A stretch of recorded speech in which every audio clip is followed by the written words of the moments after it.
Hey everyone, thanks for joining part 2 of our talk on why you can't afford to ignore Bitcoin. This time, we'll be covering why Bitcoin is the greatest monetary technology ever created and your best lifeline from our failed fiat monetary system. If you missed part 1, where we saw why money is broken, be sure to check that later. Remember, I'm not a finance professional, just a Silicon Valley techie who discovered the power of Bitcoin a few cycles ago.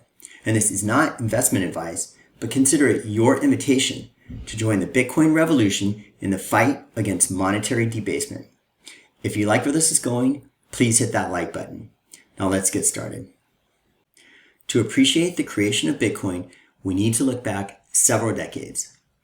Austrian economist and Nobel Prize winner Friedrich Hayek was a lifelong critic of government control over monetary policy, which he said inhibits natural market forces and leads to social inequality and economic instability. At the height of the great inflation of the 1970s, Hayek published his essay, The Denationalization of Money, in which he made the radical proposal to abolish government monopoly on currencies to allow for free competition of non-government currencies.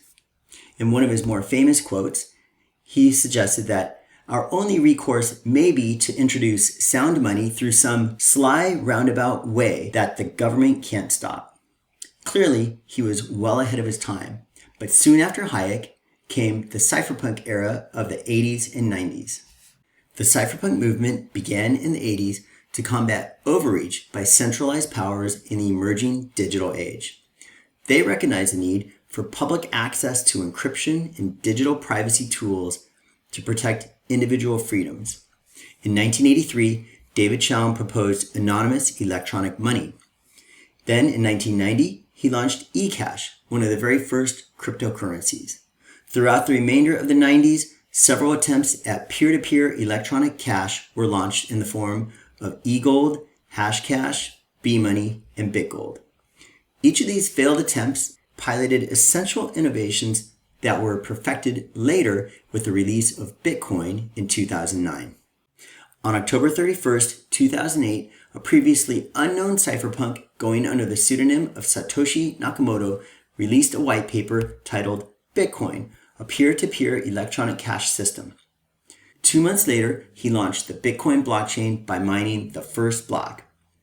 Globally speaking, this was largely a quiet event with perhaps only a few cypherpunks even paying attention. But slowly and organically, the network grew until just a couple years later, one Bitcoin had reached a value of $1 on the Mt. Gox exchange. Just 2 months after that, in April 26, 2011, Satoshi Nakamoto announced his departure and disappeared forever, never to be heard from again. I mentioned the cypherpunk era and the earlier failed attempts at electronic cash systems. Well, here are just a couple of the more famous challenges that were solved by Satoshi with the launch of Bitcoin. First, the double spend problem.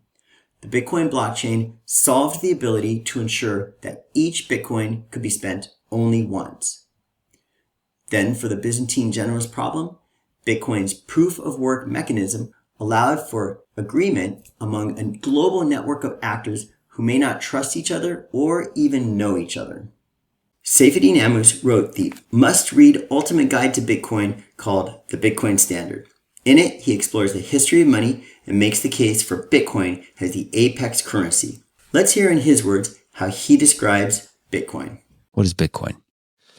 Bitcoin is a software, and it's a distributed software to operate a peer-to-peer network between members who are all equal on the network. They're all peers.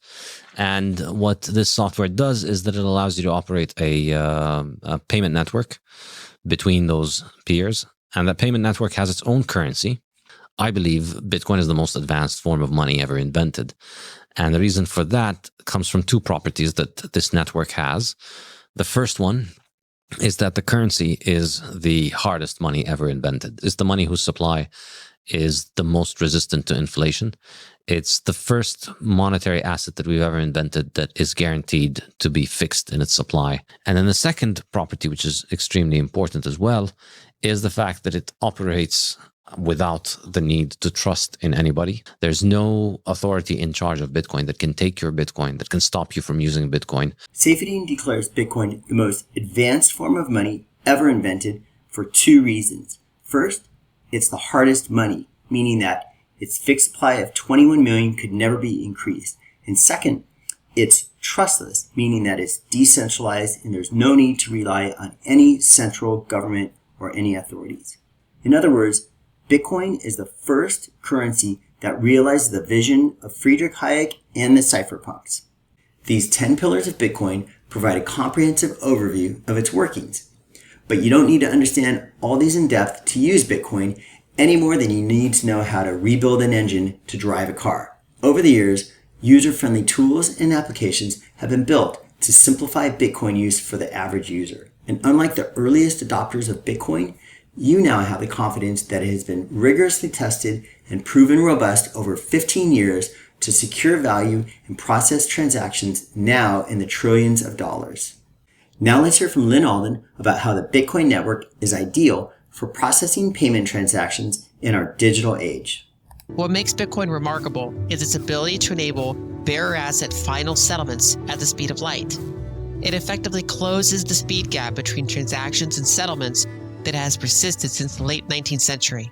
In other words, it's the first workable way to quickly send money long distances without relying on centralized intermediaries and credit. And it comes with its own finite unit of account that cannot be diluted.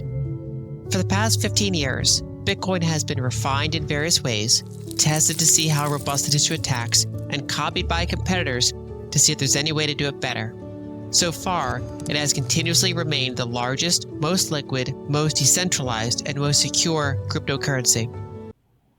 So we heard Saifedean explain that Bitcoin is the hardest form of money, decentralized, and outside government control. Lynn just explained how Bitcoin enables final settlement transactions to anywhere in the world at the speed of light.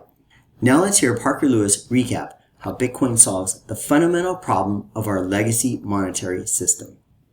Oftentimes people look at Bitcoin and it either doesn't make sense or they think about it as a solution in search of a problem.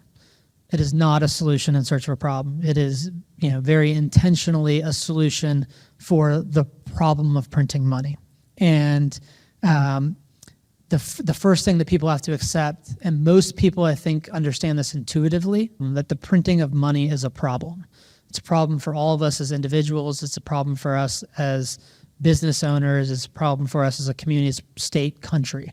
Central banks in the United States, all over the world, they're going to have to print ever more money. The solution is Bitcoin. And if I simplify it for people, it is this, that all value derives from the fact that there will only ever be 21 million Bitcoin, that its fixed supply is the thing of fundamental value. And that what it ultimately represents is a form of money that can't be printed. We now have an idea of Bitcoin's revolutionary solution to broken money. But you may still be skeptical. Will it work? And is it safe? Can it scale to handle billions of dollars? Will a hacker just run off with my treasure?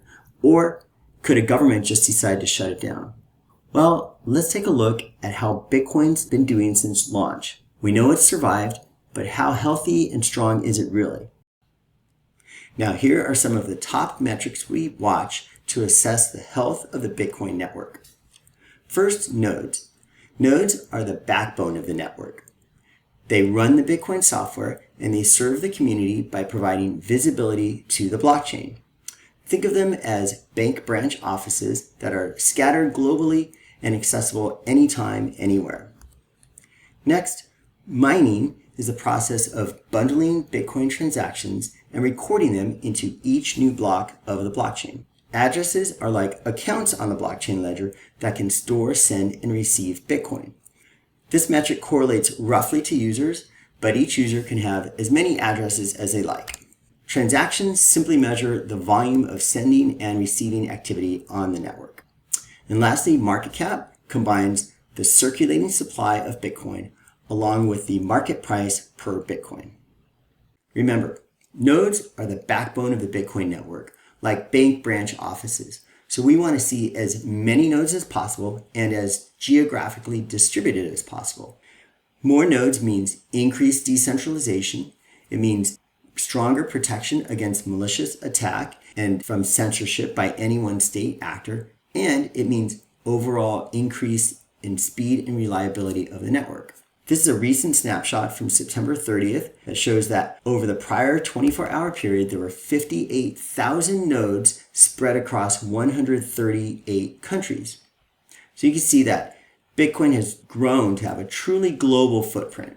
This is a snapshot of one day, but if we actually were to go back 7 years, you can see that the number of reachable nodes in Bitcoin has been growing over that 7-year period by 58%, which translates to an average annual increase of 7%.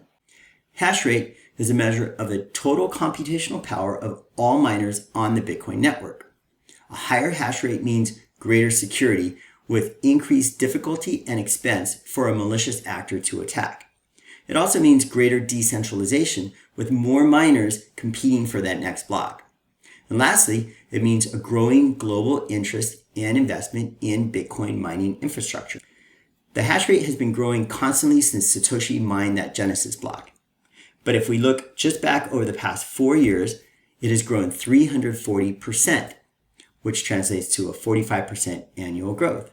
Recently, it was measured at 647 exahashes per second. To help you understand that much power, it dwarfs even the fastest supercomputers. In fact, as early as 2013, the Bitcoin network was more powerful than the top 500 supercomputers combined.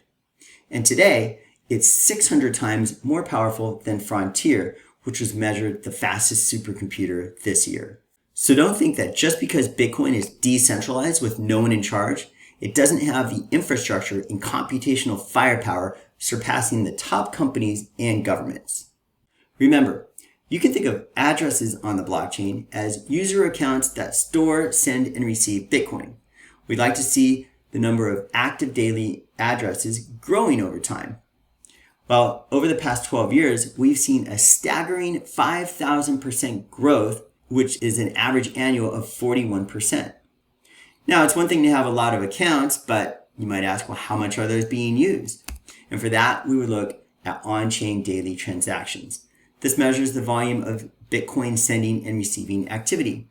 And over the past 12 years, we see an impressive 6,000% growth. So we know the network is powerful, it's global, and it's well used. But at the end of the day, show me the money, right? We all want to know, how does this all translate into dollar value of the network?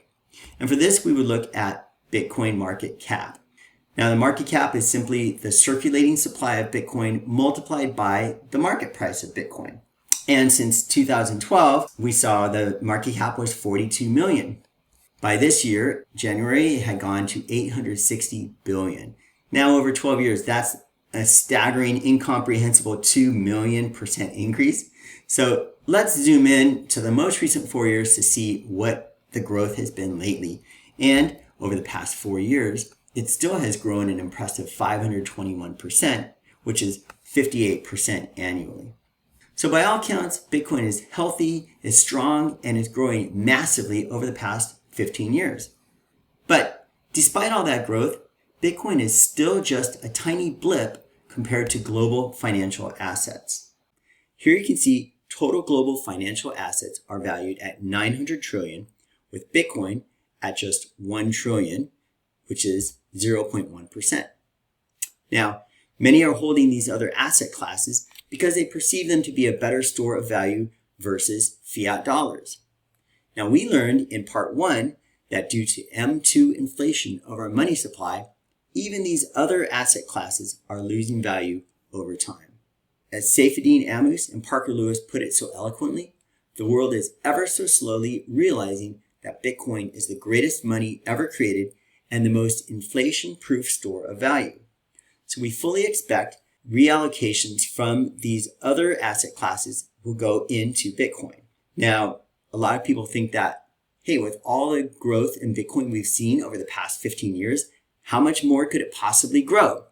You can see that the market cap at 1 trillion will not stay at 1 trillion for very long. And I'll leave it to you to think about how much of global assets it's going to capture, but I'll give you a hint.